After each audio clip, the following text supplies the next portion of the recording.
a los ministros y directores de entidades autónomas que están presentes, solo que vienen alrededor, para que vean lo ridículo que es pretender que esta comisión discuta 650 millones en un solo tiempo. Porque para cada una de las cosas que ustedes están pidiendo, yo tengo 30 minutos comunes para todo. Y así lo plantea el MEF, precisamente para que sea difícil discutir por parte nuestra y que así no podamos entonces indagar realmente de qué forma se están usando los dineros del Estado. Y al final, yo debo hacer mi trabajo, no porque no quiera hacerlo, sino porque no se me permite. Entonces, le pido al presidente esa consideración y le agradezco igual porque sé que ha tomado las medidas para poder avanzar. Y yo voy a comenzar entonces porque creo más responsable, que es el Ministerio de Economía y Finanzas. Viceministro, usted señala que van a incluir los pagos 2018 y 2019 del Fondo de Ahorro de Panamá. Como usted fue director de presupuesto, le pregunté, nunca me respondió, le pregunto ahora como viceministro, ¿cuál es la razón legal para que ustedes hayan dejado de pagar y hoy que están trayendo aquí 600 millones de dólares, no intenten pagar lo que no han querido pagar a nuestros ahorros 2020, 2021, 2022 y 2023? Entendiendo además que al menos a la fecha el proyecto inconsulto, que para mí era legalizar el robo que ustedes pretenden hacer, no se ha aprobado en la Asamblea. ¿Qué los exime a ustedes de pagar y cumplir con los ahorros de los panameños? Legalmente, ministro, no me hable de la pandemia, hábleme de la ley. Presidente. Tiene la palabra el señor ministro Carlos González para contestar. Gracias, señor presidente. Los fondos que estamos incorporando el día de hoy se generan en administraciones anteriores y se ha buscado la fuente para poder honrarlos. Igualmente, este ministerio hizo una propuesta para poder cubrir los correspondientes al periodo de pandemia. Aquí no se quiere que se mencione la pandemia, pero es la razón por la cual se atrasaron esos pagos. En ese sentido, el MEF tiene otra opción también que va a permitir cumplir con estas obligaciones antes de que termine esta administración. Esa es la intención, y de esa manera poder transferir los fondos acumulados que están pendientes al Fondo de Ahorro de Panamá. Para preguntar el diputado Juan Diego Vázquez. Gracias, presidente. Yo tal vez no me expliqué. Trataré de ser más lacónico, señor viceministro. ¿Cuál es la razón legal? Usted no puede hablar de un proyecto que viene, porque usted no sabe si viene o no. ¿Cuál es la razón legal para que usted haya dejado de pagar a nuestros ahorros? Olvidemos la pandemia, hablemos de 2023, en el que no había pandemia, en el que usted vino aquí a celebrar la recuperación económica. ¿Por qué decidieron no pagar ahorros, pero sí subir todos los meses la planilla del Estado? Viceministro. Para contestar el señor viceministro Carlos González. No podemos dejar de hablar de la pandemia, porque la pandemia fue una realidad. Fue una crisis mundial que le originó a nuestros países una caída de más de 4.000 millones y que tuvimos que ir a buscar recursos para garantizar la vida de los panameños y la recuperación de esta economía, lo cual hemos tenido esos resultados.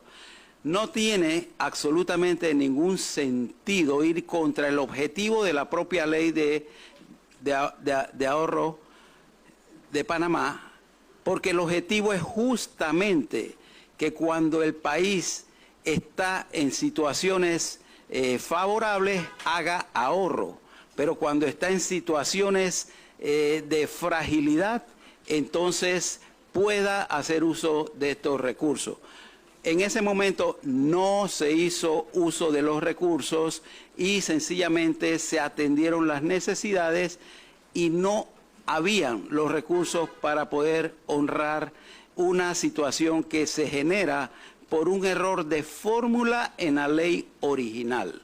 De esa manera, lo que hemos estado es haciendo un diferido, una diferenciación de esas obligaciones y cumplirlas en el tiempo que nos queda de administración. Diputado Juan Diego Vázquez, para preguntar. A mí me parece vergonzoso que usted pretenda verme a mí la cara de tonto. Yo le voy a preguntar por tercera vez, porque le voy a dar ese tercer strike que se merece todo pelotero. Quiero escuchar la razón legal, señor viceministro. Y yo le voy a decir por qué. Porque la realidad de la pandemia en la que usted habla es en la que usted nunca dejó de cobrar un centavo, ni tampoco el equipo de gobierno que le acompaña. Mientras que usted permitía que la planilla estatal subiera. Yo le voy a leer un párrafo del último informe que hace la Contraloría de la planilla pública. En comparación con el mes anterior, marzo a febrero de 2024, se refleja un aumento de la planilla de 5.089 funcionarios. Y aquí no hay el discursito ese de que las leyes especiales, porque ninguna ley especial obliga a contratar a nadie. Ustedes decidieron darle aval a 5.089 designaciones que representan un aumento en aproximadamente 4.2 millones de dólares y usted nunca decidió ahorrar. Yo le voy a decir lo que yo pienso, ya que usted no me va a responder. Y es que el equipo del Ministerio de Economía y Finanzas, el equipo ejecutivo, debe estar preso. Se lo voy a repetir, yo no cometo errores, lo voy a decir 2 veces, preso. Porque usted no tiene autorización legal para no haber invertido en los ahorros como advierte la ley. Usted no es abogado, usted no es magistrado, usted interpreta la ley, usted no dice si el cálculo era bueno o malo, usted da su opinión. Y la ley le obligaba a usted a depositar la plata, que no era suya, era del canal, y que debía ir a ahorros, pero usted la usó ¿en qué? Le voy a decir en qué, en la planilla, que pagamos 400 millones de dólares al mes en cada planilla, en vez de ahorrarlo. De eso, ustedes nunca se van a quitar el lastre, de la tragedia que han sido como gobierno, de la irresponsabilidad, de la pérdida del grado de inversión. Y es una vergüenza que usted se levante aquí a mí a decirme y a darme de la pandemia, cuando aquí no hubo ni un solo sacrificio por parte del gobierno. A mí no me va a agarrar así, porque es una vergüenza que aún pasadas las elecciones, ustedes no reflexionen del mensaje que le dio la gente. Y yo espero que usted sí sepa multiplicar y darse cuenta que no cumplió con la ley y que no hay excusa. Y que esta asamblea al menos decidió, lo que aplaudo de los colegas, evitar las presiones que ustedes pretendían llevar para llevar ese proyecto al pleno. No está aprobado ni en primer debate. Sea respetuoso y reconozca que no hay excusa, reconozca que incumplió la ley y reconozca que dejaron de ahorrar, pero nunca pararon de gastar. Nunca pararon de gastar. Eso sería finalmente responsable. Decirle la verdad una vez al país. Y yo no me voy a ir de aquí permitiendo ese irrespeto por parte suya. Porque es una vergüenza. Pues esa es la gente, ¿no? Esa es la forma de hacer las cosas. No decir las verdades, pues yo sí las voy a decir. Decidieron no ahorrar unilateralmente. Ahora traen aquí 600 millones de dólares para pagar cuentas que nunca les interesó pagar, pero ni un momento pensó en ver cómo disminuían la planilla. Ni un momento. En ver cómo paraba gastos. Pero ahí está usted, firmándole los cheques al director del aeropuerto y a todo el equipo que se reúne. Aquí hay varios ministros que van a la Junta Directiva y les pagan $1.000 por ir a cada reunión. Eso es una vergüenza lo que usted permite. Pero no, usted de eso no va a hablar, pero yo no puedo permitirme, estando aquí, que usted venga a pedirme esto para pagar parte de la plata y quiere ignorar lo principal que debemos pagar, que son los ahorros míos y suyos. Y yo no podía no estar aquí y no mencionarlo. Señor presidente, yo quisiera que el Ministerio de Gobierno me explique a mí esos 18 millones del pago de contrato, de qué vigencias vienen, por favor y gracias. Tiene la palabra para contestar el viceministro de Comercio, luego el ministro de Gobierno, don Carlos González. Tiene la palabra don Carlos González. Gracias, presidente. Definitivamente que administrar implica responsabilidad. Si alguien hubiera preferido aquí muertos como lo hubo en otros lugares, esa es su conciencia. Nosotros decidimos apostar a la vida de los panameños. Sí, se aumentó la planilla, pero no dicen en qué. Señor presidente, se aumentó la planilla del Ministerio de Salud, contratando médicos, contratando enfermeras, contratando equipo de personas que auxilian y que eran necesarios en ese momento. Sí, se aumentó en el Ministerio de Educación por el reclamo que había de que no había personal para atender las clases cuando se regresó después de pandemia.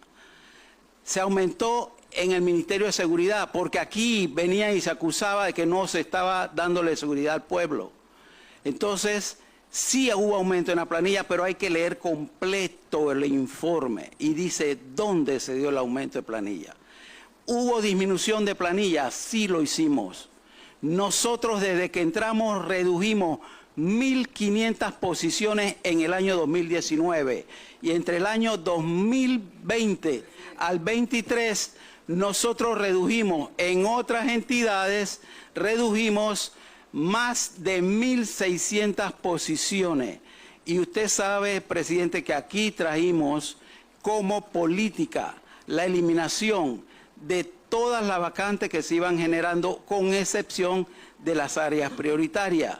Igualmente, solamente se estuvo atendiendo los aumentos de salario de leyes especiales. Eso nosotros lo anunciamos y lo compartimos en esta comisión y con el pueblo panameño. Gracias, viceministro. Tiene la palabra el ministro de Gobierno, Robert Tejada. Tiene la palabra el diputado Juan Diego Vázquez. Muchas gracias, señor presidente. De las mentiras que acaba de decir el viceministro, yo le voy a reconocer una. Y es que no leí el detalle completo del párrafo. Se lo voy a leer, viceministro. Será bueno que el viceministro de Economía y Finanzas también lea estos informes, para que no ande mintiendo públicamente. En comparación con el mes anterior, como ya había leído, la planilla de marzo refleja un aumento de 5.089 funcionarios, principalmente en los de condición de eventuales, que son los que nombran, para luego decir en la campaña que si no hacen lo que tienen que hacer, los van a votar, cosa que gracias a Dios no funcionó evidentemente. Pero escuche bien: Asamblea Nacional de Diputados, Contraloría General de la República, Tribunal Electoral, Universidad Tecnológica, Ministerio de Seguridad, Ministerio de Educación y MINSA. ¿Por qué no mencionó la Asamblea, viceministro? Que en todos los informes constantemente es la que más aumenta presupuesto. Eso no la menciona. No menciona la UTP. Entonces no venga aquí a decir mentiras, porque esto es falso lo que han dicho. Porque si quieren nos sentamos también a hablar de las estadísticas delincuenciales, que no han mejorado, porque como debe saber muy bien la ministra Castillo, aquí la denuncia por violencia doméstica aumenta cada año. Como aumenta cada año el embarazo adolescente, que es un delito, por si no lo sabía. Entonces no me venga a hablar aquí a mí de demagogia y de mentiras, porque ustedes, lo cierto es que se robaron la plata y que no quisieron ahorrar. Y yo sí le aclaro algo, no es responsabilidad. Yo como abogado le digo, es responsabilidad penal. Y prepárese, porque la van a tener que enfrentar. Presidente, para la pregunta del ministro de Gobierno. Tiene la palabra Robert Tejada. Gracias, presidente de la comisión, honorables diputados, diputadas, honorable diputado Juan Diego Vázquez, para contestar a su pregunta. Este fondo es para cubrir un déficit sobre el tema de la alimentación de la comida en todas las cárceles del país. Y es importante que sepa que corresponde a 2023-2024.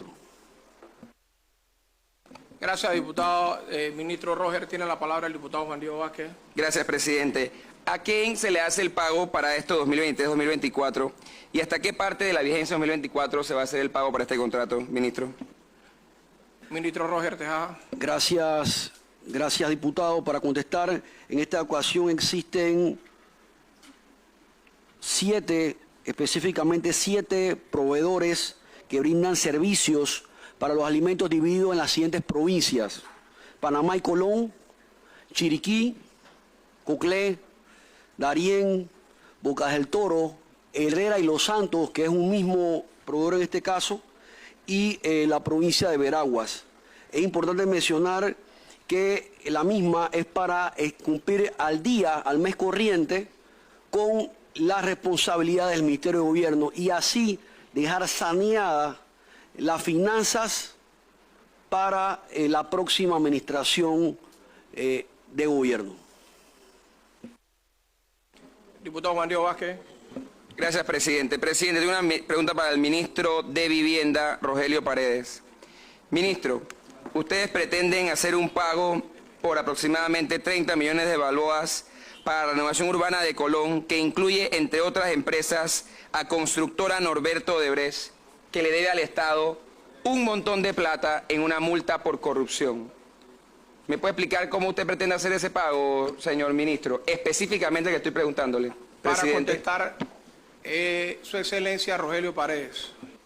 Muchas gracias a todos los comisionados, diputado Vázquez. Sí, en efecto, este contrato de renovación urbana es un contrato que venía con dos empresas, CUSA y Odebrecht. Cada pago que se hace se divide inmediatamente, ellos dividen lo que le corresponde a uno y lo que le corresponde al otro. Claro que lo que le corresponde a Odebrecht se queda en el MEF, porque al final del camino ellos, si tienen una deuda, tienen que pagarla. Nosotros lo que nos corresponde es pagar por el servicio prestado, pero al final lo que ocurre es que es un consorcio donde el pago se divide entre dos. Diputado Juan Diego Vázquez. No, pero eso no tiene sentido, porque si al final lo que me dice aquí el detalle de la transferencia, que son 29.784.328, de lo que usted mismo describe en su nota, que 15.215.206.017 son para Norberto Odebrecht. Si al final va para el MEF, no debe ir para el MIBI, debe simplemente no salir nunca del Tesoro Nacional, porque se ejecuta el pago, si al final va a quedar en el MIBI, para que usted lo use en partidas por las que tampoco ha rendido cuentas. No, diputado, lo que ocurre es que cuando... perdón. Tiene la palabra Su Excelencia Rogelio Paredes. Bueno, diputado, cuando nosotros hemos hecho pagos a empresas que tienen alguna deuda con el Estado, inmediatamente, si es que se trata de un secuestro o se trata de alguna situación como esa, el MEF lo que hace es que retiene el pago. Nosotros estamos cumpliendo con el pago respectivo, pero no llega a manos del proveedor, porque en este caso el contratista tiene una deuda con el Estado. Ese ya no es un tema que yo puedo resolver o que puedo disponer de él. Pero nosotros estamos sustentando aquí 27 millones adicional a los 100 millones del Fondo Solidario de Vivienda, y estos 27 están divididos en varios contratistas, no solamente el caso de renovación urbana. Yo no sé si fui claro en la respuesta o falta algo. Continúa con la palabra el diputado Juan Diego Vázquez. Gracias, presidenta. No es que no sea claro, sino que lo que se va a generar es que si hoy aprobamos este crédito, usted va a recibir todo el dinero. Si usted paga una parte, la otra parte va a quedar en su institución. Ese dinero no está en el MEF. No me diga que no, porque el crédito se está aprobando para su institución. Entonces, va a pasar a su institución.